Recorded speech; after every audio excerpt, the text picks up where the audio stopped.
What up guys, Archdrain here, welcome back to another video, and today I will be doing the Suicide Squad review, and this review is just based on my opinion, so if you don't like it, it's not really for you to basically take in my opinion as its word, like going, oh, this part's the worst part, this part's the good part. It's basically for you to go see the movie and enjoy it, which I did personally. Uh, and I'll be rating it at the end of the video out of like 10 using the IMDb type ratings. So like from like 1 to 10, using like decimal points as well. First thing I want to say is spoiler warning. There I will be talking about some of the stuff that appear in the movie. This is basically the review plus the Easter eggs. I'm only going to do a couple of Easter eggs because really, like, you should be watching people. If you want to watch Easter eggs, I would watch people like Emergency Awesome. Like his videos are so good when it comes to like finding all these Easter eggs in the movie. So let's first talk about the cons. Basically, what I didn't like about the movie. The first thing would be with all the music at the start. Uh, uh, what was that? And someone sent me a message. Okay. I got that. Sorry. First thing, the music was amazing. I liked the music at the start where it was showing you the jail with Deadshot and Harley Quinn in it. It had one of my favorite songs of all time, "Hurts the Rising Sun," which I was pretty like when I was sitting there with like three of my friends. I was like, "What? This is an amazing song!" Which I enjoyed that one. But one of the songs that didn't really stand out and didn't really correspond with its scene is the Harley Quinn scene where she was in the elevator and it was going up to the one of the top floors so that they can extract one of the people that they're trying to get, which was Amanda Waller. So like I didn't really like it because it sounded kind of off, like the way that song was going with the fighting scene. It didn't really sound like, to me, it was kind of out of place. It didn't really sound like a fighting type song. But sure, that's one thing that they could improve on when, if they're making a sequel, more likely, because they already hit like a good, like, they already hit the top of the box office for this movie. But even with the bad reviews, I would still recommend going to see it. Uh, Another thing I didn't like was that they were too focused on some characters. Okay, when you bring Suicide Squad, you're bringing multiple characters, like 7, I think. Deadshot, Harley Quinn, and current right now, Deadshot is 1, Harley Quinn 2, Captain Boomerang 3, Killer Croc, Diablo, Katana, but Katana wasn't technically like one of the people with the bombs implanted because she did it. She was willing to do it, and Slipknot. Yeah, so that's 6. 6 people who have such good. I don't know about Slipknot. I really haven't read up about that much about Slipknot. But every other character has so much story behind them. Like you have Killer Croc in his fights with Batman, which we didn't see. There was no scenes. Like each of them had flashbacks before they were in the prison, before they were captured by Argus. Killer Croc didn't have any. Like he had nothing with him fighting Batman, which I thought he would because he's like a big Batman villain. But hopefully we do see a bit of Killer Croc in one of the Batman solo films. Yeah, it's coming up. That is one thing I didn't like. I was going into the movie super hyped about Captain Boomerang because Captain Boomerang is like one of my favorite villains because personally I enjoy Flash, one of my most favorite DC heroes, and with Captain Boomerang being one of his arch nemesis, not really his nemesis, but more one of his arch enemies, I would say that he was one of the people I was looking forward to the most. And I forget who the actor played him. Jai Courtney, wasn't it? Yeah, it was Jai Courtney. I'm actually pretty happy with his performance. I'm pretty sure he portrayed the Captain Boomerang that I was looking forward to. I didn't know Captain Boomerang had a fetish for pink unicorns. I should look that up, see if that's a thing. But there was not really that much. Yes, we seen the Flash. Oh my god, the Flash was amazing.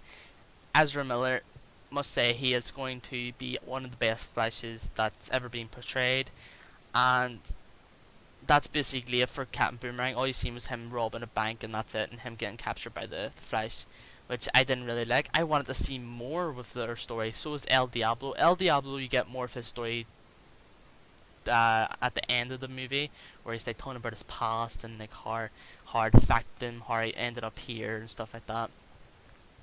But yeah.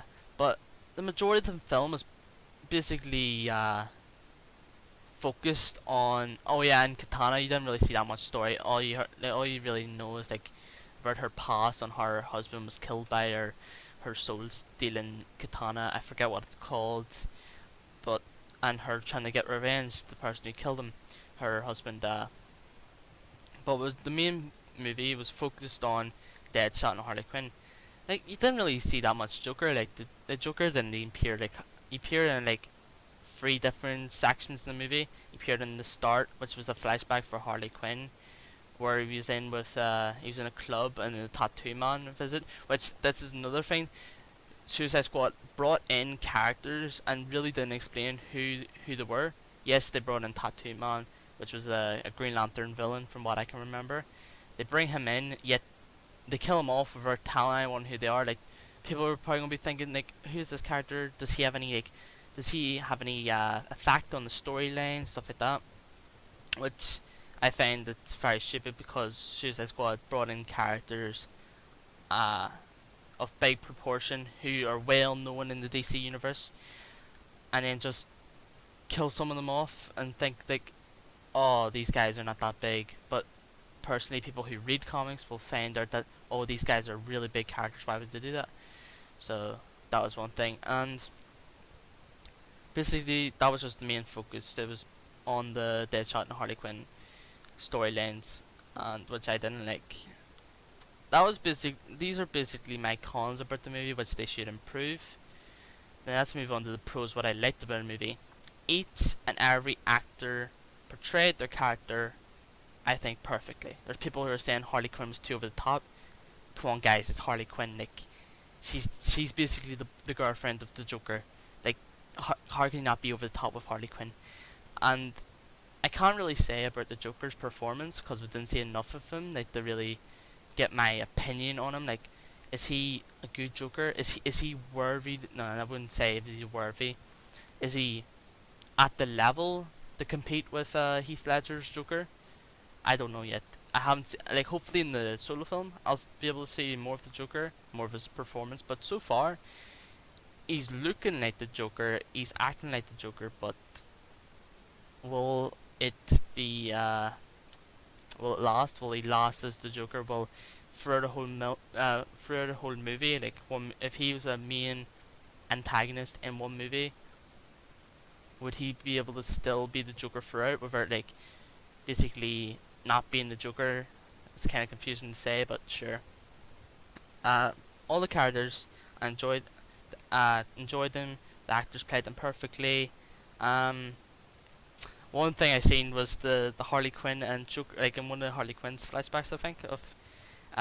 It was like an Easter egg for the Joker and Harley Quinn dancing. I said to the people who I went to see the cinema with, they don't really read that much comics, but two of them don't. But the other one has a bit of knowledge in comic books, and I was like, oh, like some of the things in there, like you need to read the comics for, but they didn't think so. But I knew, like, from reading comics and like being in like a more like knowledgeable background in comics, I would say that you do kind of a little bit of it. It gives it a little bit fan, what do you call it, fan service, by giving all these references to the comic books. Um, what else could I talk about? The What is my other pros to the movie? Other than the acting, I enjoyed like the okay. Other than the music didn't go well, I enjoyed the music. Like I'm going to purchase the Suicide Squad album, which contains like some of the best music I've ever listened to in a while. Because really all you listen to now on the radio and on the internet. It's basically rap music, but they can't really rap. Uh, One of the parts I enjoyed was the Deadshot, like basically firing scene where he has the Kanye West music like in the background while he's like firing at all the targets. I think that was really good. And yeah, another pro to this movie would be it's fun. Critics are saying that it's not fun. I say it's fun. Like, I enjoy the movie. It's okay. First of all, it's not meant to be a comedy. If you go into the movie thinking that all these funny scenes are going to make it like they added funny scenes, it's going to be like a comedy. No, it's not. It is a DC comic book, and DC is known for its very gritty storylines, which I enjoy. Like, even though a lot of DC comic books are gritty, and it's what I enjoy about the comic books. It's what I enjoy about the movies. Batman v Superman was one of my favorite movies of all time. Yes, if you going to dislike my video just because of that, but that is my opinion. Which basically critics are just people with opinions. They're not really fact. You don't go under the critics. That's their opinion. They may have different taste. So if you take critics' words like it's the Bible or it's the fucking law, then you're kind of stupid because you have to come up with your own opinion for yourself rather than believe that a movie's terrible based on someone you don't even know, that you don't even know like what their taste in movies are, their taste in like everything. Like, someone could have like someone could be very biased towards the Marvel. Yes, I love Marvel, I love DC, but I'm more sided to DC. But I do love Marvel movies, but some like are bad, some are good. It's just like that. Like, Iron Man 1 was amazing, Iron Man 2 no, and Iron Man 3 no. I didn't like the Iron Man 2 and 3, but that was my opinion, and a lot of people agree with me. Which that's what I'm saying. Don't go into this movie worrying about the critics.